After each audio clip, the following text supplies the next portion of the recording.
तो अल्लाह तबारक व ताला फरमाए थो तो जंहिं शइ ते अल्लाह ताला जो नालो वठी करे तव्हां ज़िबा कंदा उहो बहीमतुल अनआम मां हुजे। बहीमतुल अनआम उन जानवर खे चवंदा आहिनि जेके असां सिंधी में घरेलू जानवर, जेके पालतू जानवर आहिनि। त हीअ सभु जानवर बिड़ांदा हुजनि, खीरो को बि न हुजे। बिड़ांदा मतिलबु पंहिंजे इन्हनि जा ॿ ॾंद अची चुका हुजनि, इन में ऐब न हुजे, त अंधो या काणो न हुजे, यानी अखि में ऐब न हुजे। चार टंगियूं हूंदियूं आहिनि, चारे सलामत हुजनि, हलणु जहिड़ो हुजे जीअं आम जानवर हलंदा आहिनि ईअं हलंदो हुजे। क़ुर्बानी अल्लाह ताला जी इबादत आहे ऐं अल्लाह तबारक व ताला जी इबादत उन तरीक़े सां करणु खपे जीअं शरीयत असांखे हुकुम ॾिनो आहे। अल्लाह रब्बुल आलमीन क़ुरान करीम में बि इन जो ज़िक्र फरमायो ऐं इन्हनि शराइतनि जो नबी करीम सल्लल्लाहु अलैहि वसल्लम जी अहादीसनि में बि सबूत मिले थो। अल्लाह रब्बुल आलमीन क़ुरान करीम में इरशाद फरमाए थो वलिकुल्लिन जअलना मनसकन लियज़कुरु स्मल्लाहि अला मा रज़क़हुम मिन बहीमतिल अनआम। इन में हिकिड़ी शर्त ज़िक्र आहे त अल्लाह तबारक व ताला फरमाए थो त जंहिं शइ ते अल्लाह ताला जो नालो वठी करे तव्हां ज़िबा कंदा उहो बहीमतुल अनआम मां हुजे। इहा पहिरों शर्त आहे। बहीमतुल अनआम उन जानवर खे चवंदा आहिनि जेके असां सिंधी में घरेलू जानवर, जेके पालतू जानवर आहिनि ऐं उन्हनि जी तख़सीस आहे। उहो तख़सीस छा आहे? उहो बकरी या तुम्बो हुजे, बकरो हुजे या गऊं हुजे या उठ जी नस्ल मां हुजे। इहे टे शयूं बयानु थियूं आहिनि बहीमतुल अनआम में। ॿी शर्त छा आहे त उहो जानवर जेको आहे उनजी हिकिड़ी मख़सूस उमिरि आहे क़ुर्बानी जे लाइ सिर्फ़ु। बाक़ी तव्हां पंहिंजे ज़ाती इस्तेमाल जे लाइ गोश्त खाओ था, उन में तव्हां इन शर्त खे नथा लॻायो, पर क़ुर्बानी जे लाइ उहो शर्त रखियो वियो आहे। उहो शर्त छा आहे त हीअ सभु जानवर बिड़ांदा हुजनि, खीरो को बि न हुजे। बिड़ांदा मतिलबु पंहिंजे इन्हनि जा ॿ ॾंद अची चुका हुजनि, पोइ इहो इन्हनि जी क़ुर्बानी जाइज़ आहे। अगरि इहे जानवर न मिलनि बिड़ांदा, पोइ शरीयत इजाज़त ॾिए थी त तव्हां जेको आहे दुंबो या जेके असां रिढ चवंदा आहियूं उन्हनि मां खीरो जेको आहे ज़िबा करे सघो था। अलबत्ता बाक़ी बकरी आहे, गऊं आहे, उठ आहे, इन्हनि में बिड़ांदो जानवर ज़रूरी आहे, इन खां घटि जी क़ुर्बानी न थींदी। टीं जेका शर्त आहे उहा आहे इन में ऐब न हुजे ऐं ऐब बि शरीयत में पाण बयानु थिया आहिनि। उहो कहिड़ा ऐब आहिनि त अंधो या काणो न हुजे, यानी अखि में ऐब न हुजे।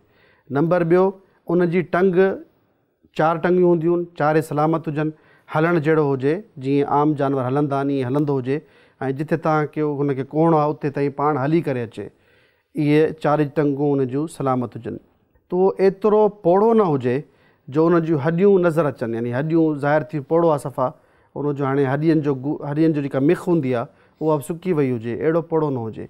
ऐं चोथों ऐब छा आहे त उनखे अहिड़ी का बीमारी न हुजे जेका उन ते ग़ालिब अची चुकी हुजे, हाणे हली बि नथो सघे या खाए पी नथो सघे या जेको आहे उथी बीह नथो सघे। अहिड़ी का बि बीमारी आहे या उनखे खाइण सां इंसाननि खे को नुक़सानु थी सघे थो, अहिड़ी का बीमारी आहे, पोइ उन जी बि क़ुर्बानी न थींदी। त उहो इंसान जी जेको क़ुर्बानी करे पियो उहो उन जी पंहिंजी मिल्कियत में हुजे, त उहो जो मालिक हुजे, यानी कंहिं ॿिए जो जानवर वठी करे ज़ोरी ज़बरदस्ती फुरे चोरी करे अगरि कोहंदो, उहा क़ुर्बानी न थींदी। ईअं ई इहा कंहिंजी अमानत रखियलु आहे उन वटि, या हीअ जानवर हू खपाए चुको आहे कंहिं ॿिए खे, हुन वटि बीठो आहे, त उनखे कोई वठे त मां क़ुर्बानी कयां थो, इहा क़ुर्बानी न थींदी। मिल्कियत उन ज़ाहिरी हुजे। पंजी शर्त छा आहे त इहो जेको जानवर आहे इहो कंहिंजे गिरवी न हुजे। जीअं इंसान कंहिं ॿिए खे ॾिनो आहे त मां तव्हां कर्ज़ु खणां थो, तेसीं ताईं तव्हां मुंहिंजो हीउ जानवर पालियो। या असां वटि जेको आहे जानवर ॾेई छॾींदा आहिनि चराइण जे लाइ, त हाणे हू चराए बि खाए बि, हाणे हुन में उहो बि मालिक आहे मां बि मालिक आहियां, त छा हू कोहे सघे थो क़ुर्बानी जे लाइ? न, उहो नथो कोई सघे, छो त हू उन में मां बि भाईवार आहियां ऐं उहो बि भाईवार आहे। त इहा शर्त बि लाज़िम आहे त उहो उन जी मुकमल मिल्कियत में हुजे, तॾहिं इन जी क़ुर्बानी थींदी। ऐं छहीं शर्त जेका आख़िरी शर्त आहे उहा आहे वक़्त सां मुक़ररु। त इहा क़ुर्बानी जेका आहे मुक़ररु वक़्त ते थियणु खपे। उहे ॾींहं कहिड़ा आहिनि? उहे ॾींहं आहिनि 10 ज़िलहजा जी ईद जी नमाज़ खां पोइ। ईद जी नमाज़ खां अॻु में अगरि केरु ज़िबा करे थो त उहो आम गोश्त आहे, उहो क़ुर्बानी न आहे। नबी करीम सल्लल्लाहु अलैहि वसल्लम हिकिड़े सहाबी खे ॾिठो त उन नमाज़ खां अॻु में क़ुर्बानी करे छॾी। अल्लाह जे रसूल फरमायो त तुंहिंजी का क़ुर्बानी कान्हे, तूं ॿियो जानवर ज़िबा कर। त क़ुर्बानी जो जेको फ़लसफ़ो आहे उहो ईद जी नमाज़ खां पोइ इब्तिदा थो थिए। 10 ज़िलहिजा जी ईद जी नमाज़ खां अॻु में क़ुर्बानी न कई वञे। अगरि उहो क़ुर्बानी अॻु में कंदो त हुनजी क़ुर्बानी न थींदी, बल्कि आम गोश्त आहे जीअं इंसान आम ॾींहंनि में खाईंदो आहे, उहो गोश्त उनखे सॼो वेंदो। क़ुर्बानी जे लाइ ज़रूरी आहे त 10 तारीख़ ईद जी नमाज़ पढ़ी करे पोइ क़ुर्बानी कई वेंदी। ईद जी नमाज़ खां पोइ जो वक़्तु हले थो अयाम तशरीक़ जे मग़रिब ताईं। अयाम तशरीक़ 11, 12 ऐं 13 इहे 3 ॾींहं अयाम तशरीक़ था। टोटल 4 ॾींहं थिया त अयाम तशरीक़ जी मग़रिब ताईं इहो राति ॾींहुं इहो वक़्तु आहे क़ुर्बानी जो। इन में जेको बि क़ुर्बानी कंदो अल्लाह ताला जी राह में उहा क़ाबिल क़बूल आहे। हाणे जेके शर्त मूं तव्हांखे ॾसिया उहे 6 शर्तनि, उन में उमिरि बि आहे, उन में ऐब जो तस्किरो बि आहे, उन में जेको आहे कहिड़ो जानवर ज़िबा कयो वेंदो या बहीमतुल अनाम यानी सिर्फ़ु इहे 3-4 जानवर इन में ज़िबा करणु खपनि, कुकड़ या हिरण इहे उन में शामिलु नथा थी सघनि, ऐं ॿियो वक़्तु ऐं हुनजी पंहिंजी मिल्कियत इहे सभु शयूं शामिलु हुजनि। हाणे सवाल कुझु माण्हू कनि था त इहे शर्त छो रखिया विया आहिनि? अल्लाह ताला जो दीन आहे। अल्लाह ताला नमाज़ में फजर जी नमाज़ में 2 रकअतूं छो रखियूं, ज़ोहर में 4 छो रखियूं, ईद जी नमाज़ छो रखी, इहे सभु अहकाम आहिनि। इन्हनि में हिकमतूं हूंदियूं आहिनि।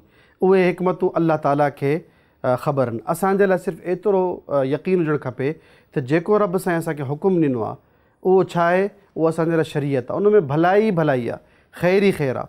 हा, आज़माइश आहे त रब्बुल आलमीन असांखे आज़माए थो त मां जेके शराइत तव्हांखे ॾियां थो तव्हां हुनखे मञो था या नथा मञो। तव्हां फजर जी नमाज़ मुंहिंजी मर्ज़ी सां पढ़ंदा, तव्हां खाईंदा मुंहिंजी मर्ज़ी सां, पीअंदा मुंहिंजी मर्ज़ी सां, ईअं इबादत बि अल्लाह ताला खे पंहिंजी मर्ज़ी जी खपे। इहो असांजे लाइ काफ़ी आहे।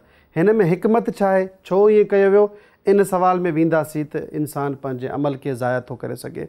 अल्लाह ताला जो क़ुरान में फ़रमान आहे त जेके बि अहकामात असां तव्हांखे ॾिना आहिनि उहे तव्हांखे परेशान करण जे लाइ या तव्हांखे हरज में मुसीबत में विझण जे लाइ न आहिनि, बल्कि अल्लाह ताला चाहे थो तव्हांखे तहारत अता करे, तव्हांजा गुनाह बख़्शे, तव्हांजा जेके ॾोह ख़तमु करे, तव्हांजा दरजात बुलंद करे।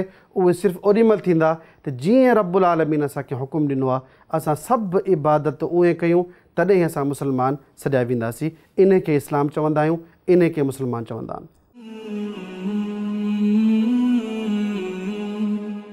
सब्सक्राइब करियो ऐं बेल आइकन ते क्लिक करियो त जीअं असांजी हर नई वीडियो जो नोटिफिकेशन मिले।